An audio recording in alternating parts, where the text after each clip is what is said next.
사람들이 제일 두려워하는 것은 불확실한 미래입니다.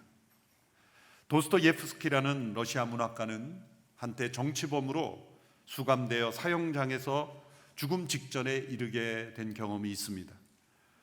그는 사형장에 있는 순간 그 체험을 통해 깨달은 것은 죽음의 고통보다 더 두려운 고통이 바로 더 이상 미래가 없다라는 생각이었다고 고백했습니다.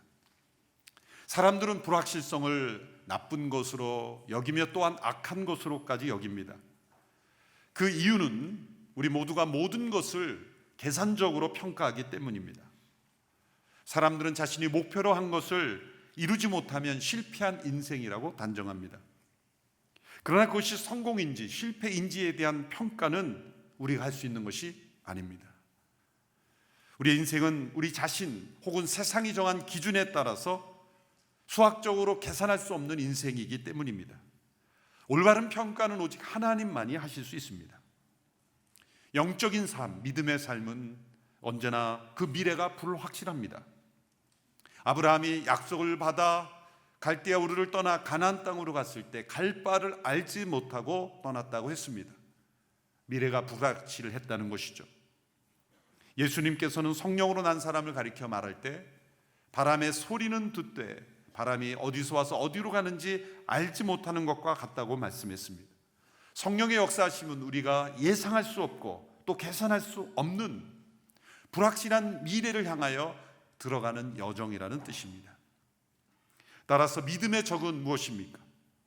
믿음의 적은 의심이기도 하지만 더 강력한 적은 우리 스스로가 만들어낸 확신입니다. 자기 스스로 만들어낸 확신. 사람들의 미래를 여는 움직임에는 확신이 있는데 그 확신은 때로 긍정적이기도 하고 부정적이기도 합니다. 과거에 성공을 거듭한 사람은 자신의 미래에도 성공할 것이라는 확신이 있겠죠. 실패를 거듭한 사람은 내가 미래에도 실패할 것이라는 확신이 있을 겁니다. 그것이 긍정이건 부정이건 그것은 모두 정확하지 않다는 것이죠. 우리는 미래를 알 수 없는 사람들이기 때문입니다. 자신이 만들어낸 이 확신이 참된 믿음의 삶의 장애물이 된다는 것이죠. 두 분의 믿음의 선배들의 글을 인용합니다. 이 두 분 모두 다 우리 인간적인 확신의 문제를 이렇게 지적합니다. 오스왈드 챔버스라는 분의 글, 모든 인간적인 확신들은 영적인 죽음을 가져온다. 또 G.K. 체스터턴이라는 분은 모든 인간적인 확신은 죽은 확신이다. 동일한 메시지입니다. 우리 스스로 만들어내는 확신이 하나님께 대한 살아있는 믿음을 죽인다는 거죠. 왜냐하면 믿음이란 나 자신에 대하여 포기하는 것이요 나 자신에 대하여 죽음을 선언하는 것이기 때문입니다. 나는 알 수 없고 나는 예상할 수 없고 나는 할 수 없지만 그것을 가능하게 하신 전능하신 하나님께 맡기고 의지하는 것이 믿음이기 때문입니다. 그래서 믿음의 삶은 미래의 불확실성을 두려워하는 것이 아니라 도리어 기뻐하는 것입니다. 하나님을 확신한다는 것은 우리의 모든 미래가 불확실하다는 것을 인정하고 기쁘게 받아들이는 것, 그것이 믿음입니다.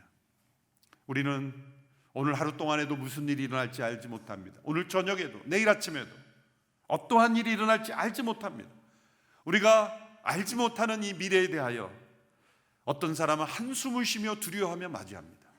매 순간 미래를 맞이할 때 한숨 쉬며 맞이하는 사람이 있고 또 어떤 사람은 믿음으로 숨 막힐 정도로 충만한 믿음으로 미래를 맞이합니다.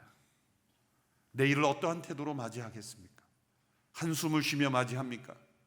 아니면 숨 막히는 그러한 기쁨과 믿음으로 맞이하시겠습니까?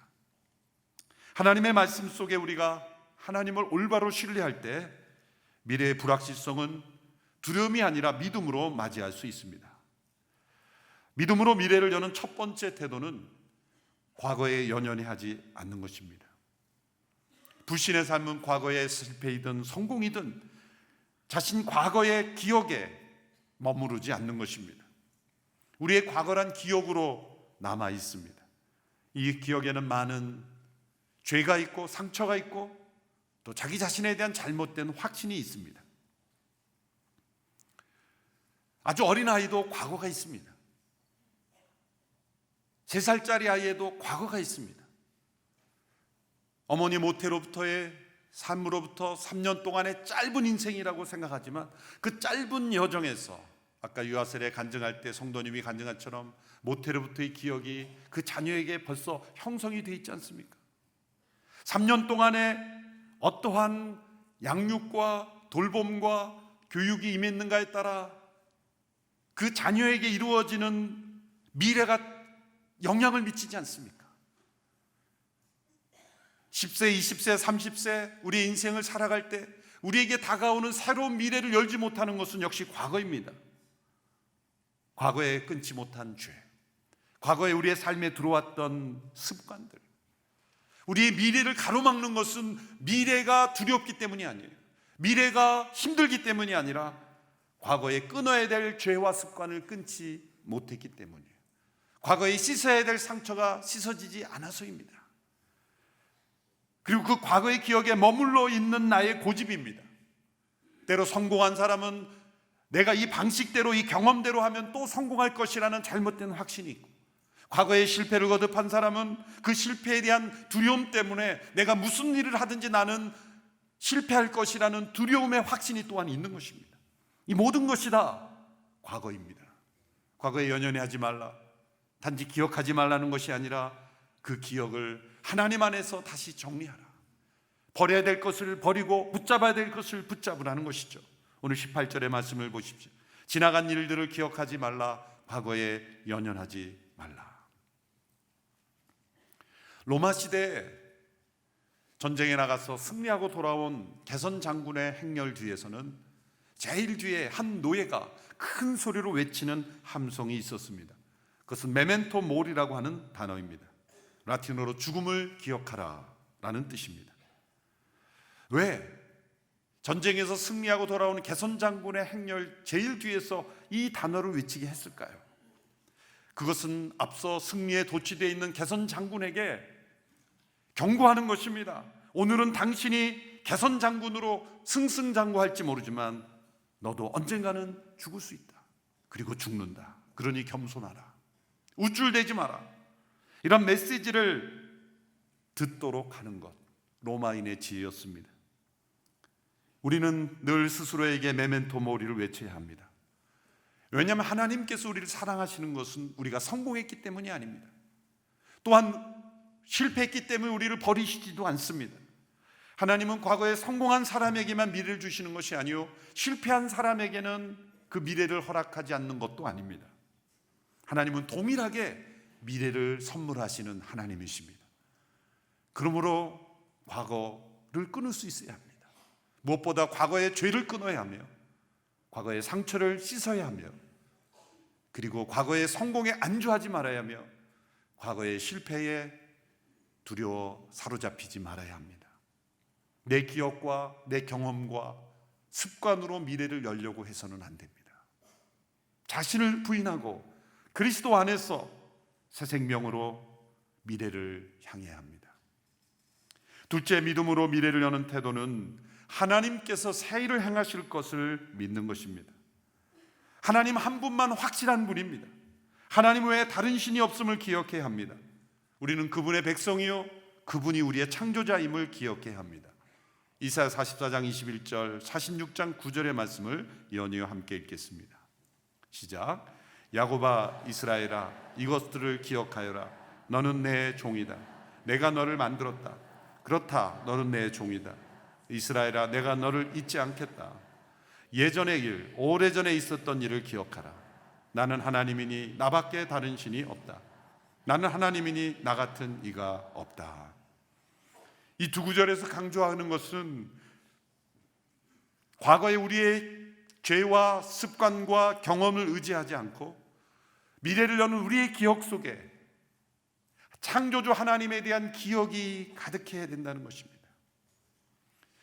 왜 이것이 중요합니까? 하나님이 나를 창조하신 분이기에 나의 모든 삶을 주관하신다고 믿게 되고, 그리고 하나님께서 모든 것을 창조하시기에 하나님은 새 일을 행하시는 하나님이시라는 것을 믿게 된다는 것이죠. 하나님은 지금도 새 일을 행하십니다. 새로운 생명을 창조하시잖아요. 그리고 우리 안에도 영적 생명을 창조하십니다. 하나님은 만물을 지어놓고 내버려 두시는 분이 아닙니다.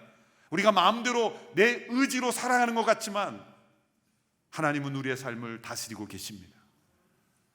창조주 하나님은 언제나 새 일을 행하십니다. 그리고 새 하늘과 새 땅을 준비하고 계십니다. 이 새 일을 행하시는 하나님, 이 창조주 하나님에 대한 지식이 가득할 때 우리는 하나님과 더불어 미래를 열어갈 수가 있는 거죠. 전도서 12장에 보면 젊은이들에게 주는 충고가 있습니다. 창조주 하나님을 기억하라. 젊은이들에게 미래를 꿈꾸라, 비전을 가지라, 도전하라, 그런 메시지를 주시지 않고 왜 창조주를 기억하라고 합니까? 그 젊은이들이 미래로 뻗어가지 못하는 이유는 미래에 대한 포부가 없기 때문이 아닙니다. 용기가 없기 때문도 아닙니다. 아이디어가 없기 때문도 아닙니다. 그들의 기억이 잘못되었기 때문입니다. 창조주 하나님에 대한 기억으로 충만할 때 그들은 10세를 살던 20세를 30세를 살던 젊음의 때를 새 일을 행하신 하나님과 동행할 수 있다는 거죠. 창조주 하나님에 대한 기억으로 가득 채우는 것, 그것이 하나님 안에 새로운 미래를 열어갈 수 있는 가장 중요한 비결이라는 거죠. 사람들은 미래에 대해 두려워하는 이유를 어떤 일이 일어날지 모르기 때문이라고 생각합니다. 그러나 그것은 착각입니다. 미래에 일어날 일을 다 알면 두려움이 없어지겠습니까? 아닙니다. 오히려 더 두려워합니다. 아우구스티누스는 이렇게 말했습니다. 하나님은 앞으로 다가올 일을 미리 알려주시지 않는다. 만일 자신의 성공을 미리 알게 되면 나태하게 될 것이고 반대로 자신의 불행을 미리 알게 되면 실망하고 좌절할 것이기 때문이다. 신명기 1장에 보면 이스라엘 백성들이 가나안 땅을 정탐할 때의 이야기를 다시 회고하며 그때 있었던 비하인드 스토리를 알려줍니다. 민수기라는 책에 이미 나온 사건인데, 민수기는 있었던 사실 그대로를 나열하는 기록이고, 신명기는 지나온 세월을 이제 가나안 땅을 들어가기 직전에 회고하면서, 모세가 회고하면서 그 모든 사건 하나를 되짚으면서 설교하고 교훈하는 내용이기 때문에 민수기에 나와 있지 않은 비하인드 스토리가 나오는 겁니다. 그런데 그 신명기 1장에 보면 가나안 정탐에 있었던 아주 중요한 열쇠가 나오는데, 그것은 가나안 정탐이 원래 하나님께서 먼저 지시한 것이 아니라 백성들로부터 나온 아이디어라는 것입니다. 민수기를 보면 모세가 그냥 지시하는 것부터 시작을 하는데, 신명기 1장에 보면 모세가 그때를 회고하면서 백성들을 향해서 너희들이 두려워하여 그 땅에 들어가기를 주저하며 그 땅을 정탐해야 되지 않습니까? 라고 나에게 간청 있게 내가 하나님께 허락을 받아서 너희들의 정탐을 했지 않느냐라는 거예요. 그런데 그 결과 어떻게 됐느냐? 10명은 부정적인 보고를 했고 2명만 긍정적인 보고를 하여 10명의 보고를 받고 다 두려워서 우리는 죽었다고 하면서 그래서 40년을 광야를 방황하지 되지 않았느냐라고 백성들을 교훈하는 겁니다. 자, 무슨 말씀을 하려는 겁니까? 가나안을 정탐하는 것, 그것이 하나님의 아이디어가 나오지 않고 백성들의 아이디어가 나왔다는 건 백성들은 미래의 불확실성을 제거해 보려고 한 겁니다. 확실성을 가지고 해보자는 거예요. 이것을 잘못 적용하면 무슨 일을 하든지 그냥 아무렇게나 하라, 그런 뜻이 아닙니다. 계획도 없이 그냥 밀고 나가는 게 아닙니다. 하나님께서 이미 약속을 주시고 하나님께서 백성들에게 이 땅은 너에게 준 땅이니 들어가 얻으라 그랬습니다. 거기에는 정탐이 필요 없는 겁니다. 또 다른 상황에서 하나님께서는 정탐을 하라고 하신 때도 있어요. 여호수아를 통해서 여리고성이나 다른 지역을 할 때는 또 정탐을 하라고 하실 수도 있는 거예요. 그러나 이때 가나안 땅에 그냥 들어가라고 할 때는 들어가야 되는 겁니다. 근데 그들은 미래의 불확실성에 두려워서 정탐해봐야 되겠다고 했습니다. 그 결과, 정탐의 결과 그들은 온 백성이 다 두려움에 사로잡히게 된 것이죠. 우리는 하나님께 우리의 인생에 대한 청사진, 설계도를 요구합니다. 그러나 하나님은 나침판을 주십니다. 나침판은 앞으로 한 걸음 한 걸음 나가야 그 나침판이 우리에게 효과가 있는 것이죠. 오늘 본문의 예언을 주실 때는 이스라엘 백성이 가장 어두웠을 때, 가장 암울했을 때, 가장 미래가 불확실했을 때입니다. 이제 남한국 유다라는 나라가 바벨론에 의해서 멸망당한다는 예언이 주어진 직후입니다.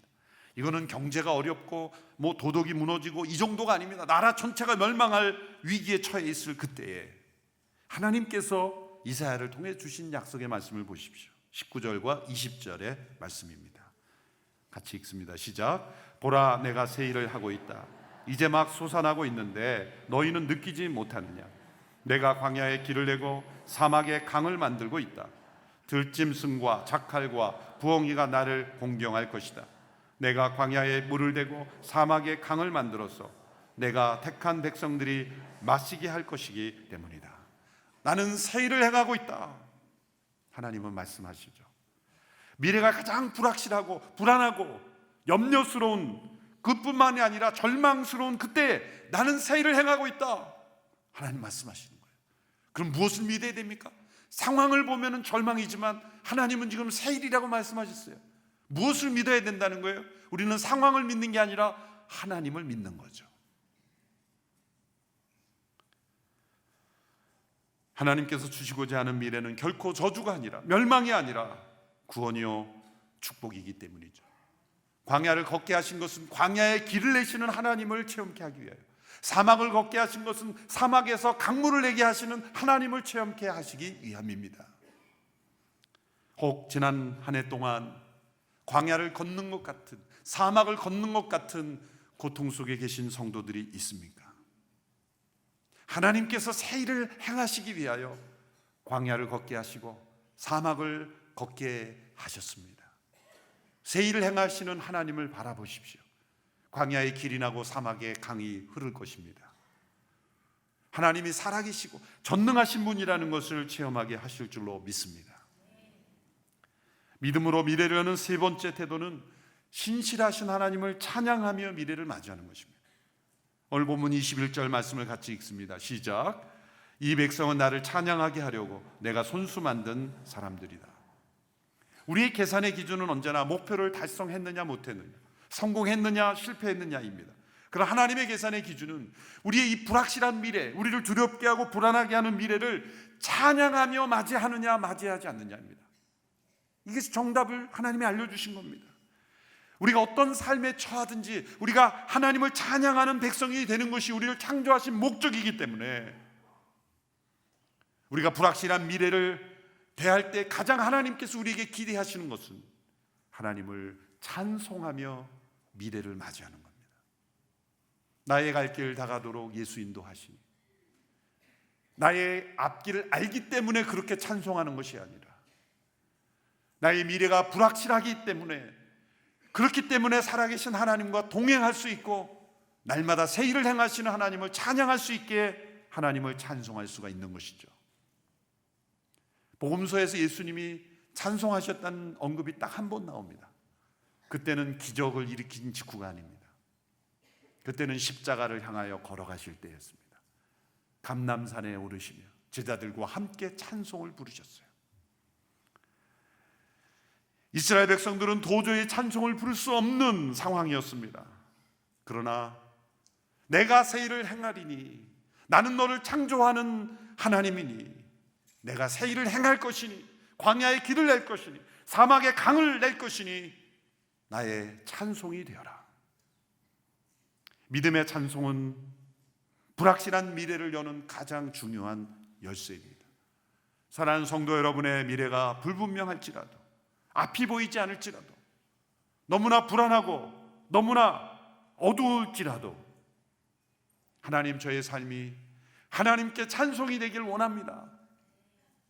그런 믿음으로 찬송하며 나갈 때 하나님께서 열어주시는 미래가 보일 것입니다. 모세가 세상에 태어났을 때 그 역사적 상황은 이스라엘 민족이 멸망할 때와 동일했습니다. 아니, 더 심했을 수도 있습니다. 왜냐하면 그들은 히브리 민족이 애굽의 나라의 전체가 노예가 되어 있었고, 히브리인으로 태어나는 모든 이는 다 애굽의 노예가 있었고, 노예로 살고 있었고, 그리고 애굽의 바로가 히브리인들을 두려워하여 히브리인의 모든 남자아이는 다 죽이도록 명령을 내렸기 때문이죠. 끔찍한 대학살의 명령입니다. 이제 태어난 모세는 죽을 수밖에 없는 상황입니다. 모세의 어머니 요게벳은 3개월 동안 숨겼지만 더 이상 숨길 수 없게 되었어. 갈대 상자를 준비하고 역청과 송진을 안에 바르고 아기를 그 갈대 상자 안에 누이고 나일강 뚝을 따라 나 있는 갈대 사이에 두었습니다. 요게벳이 사랑하는 아들을 갈대 상자에 넣어 떠나보낼 때 어떤 마음이었겠습니까? 간절히 하나님께 기도했을 겁니다. 이 요게벳의 기도는 수능 당일날 예배당에 모여 간절히 부르짖는 어머니의 기도와 비교할 수 없는 간절함이죠. 한 해 동안 가장 간절한 기도는 수능 당일의 기도예요. 기도하자는 말이 필요가 없어요. 하늘을 찌를 듯한 그 기도. 물론 저도 작년에 그렇게 기도했습니다. 그런데 이러한 부모의 기도와 비교할 수 없는 이 아이의 생명이 달려있는 이 위태로운 상황 속에서 가장 불확실한 미래, 불확실할 뿐만 아니라 가장 두렵고 떨리는 미래, 이 아름답고 귀한 한 아이의 생명이 애굽인에 의해서 바로 죽임당할 수 있는 그 절박함 속에서 갈대 상자에 넣어 그 아이를 떠나보낼 때 이 어머니의 마음, 그것은 하나님의 손에 이 아이의 미래를 맡겨드린 겁니다. 우리 자신의 삶이 모세와 같은 형편에 처할 수 있어요. 갑작스러운 병에 걸려 죽음 앞에 설 수 있습니다. 자녀의 삶이 부모의 권면으로는 변하지 않는 그러한 상황일 수도 있습니다. 때로 우리 성도들이 경영하는 기업이 또 기관이 위기에 처할 수 있습니다. 이 나라 민족의 상황이 정치가들에 의해서 움직여지지 않는, 국민들이 원하지 않는 상황, 그 모든 혼란 속에 처할 수 있습니다. 불확실한 미래입니다. 그렇지만 우리가 이 말씀에 근거해서 우리는 한숨 지으며 미래를 맞이할 것인가, 아니면 숨막히는 그런 기쁨으로, 믿음으로 미래를 맞이할 것인가, 하나님을 찬양하며 믿음으로 우리는 미래를 맞이해야 합니다. 최근 많은 분들에게 감동을 주는 이 요게벳의 노래라는 찬양이 이 요게벳의 믿음을 노래로 만든 거죠. 깊은 감동이 있습니다. 모세를 참 주인이시오, 참 아버지신 하나님께 맡겨드리는, 그래서 믿음으로 미래를 여는 고백입니다. 이 찬양을 영성과 함께 보시고 말씀을 맺겠습니다.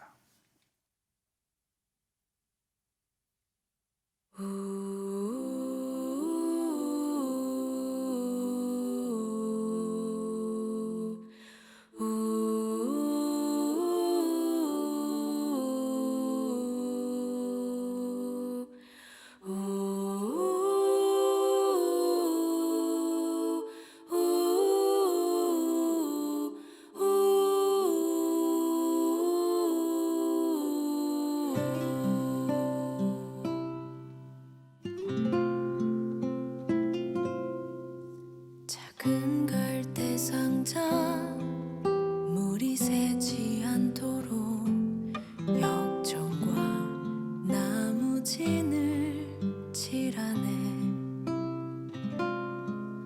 어떤 마음이었을까 그녀의 두 눈엔 눈물이 흐르고 흘러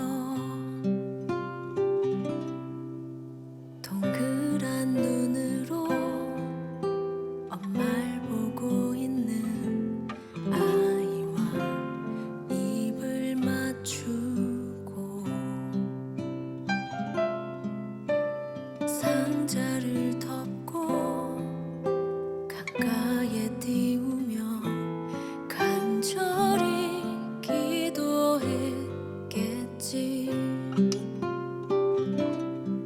정처 없이 강물에 흔들흔들 흘러내려가는 그 상자를 보며 눈을 감아도 보이는 아이와 눈을 맞추며 주저앉아 눈물을 흘렸겠지. 너의 삶의 참 주인, 너의 참 부모이신 하나님 그 손에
기도드리겠습니다.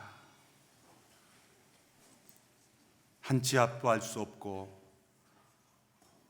단 1분을 알 수 없는 불확실한 미래를 살아가는 저희들, 그러나 우리를 창조하신 하나님이 우리의 참 주인이시여 참 부모이시기에 하나님을 믿고 의지하며 미래를 열어가기를 원합니다. 모세를 하나님께 맡겼던 요게벳의 믿음으로 우리의 삶을 해결되지 않는 미래의 큰 숙제 앞에서 나 자신의, 그리고 우리 가정의, 우리 기업의, 이 나라 민족의 모든 어두운 그늘을 하나님께 맡겨드리고 믿음으로 새로운 미래를 열어가게 되기를 원합니다. 과거에 우리의 죄와 상처가 온전히 씻어지기를 원하고 그리스도의 보혈로 정결케 되기를 원합니다. 과거의 기억과 습관에 묶여 사는 인생이 되지 않게 되기를 원합니다. 우리 안에서 새 일을 행하시는 하나님을 온전히 바라보기를 원합니다. 그리고 무엇보다 하나님을 찬양하며 새로운 미래를 열어가게 되기를 원합니다. 우리 모두에게 요게벳의 믿음을 허락하여 주옵소서. 예수님의 이름으로 기도합니다. 아멘.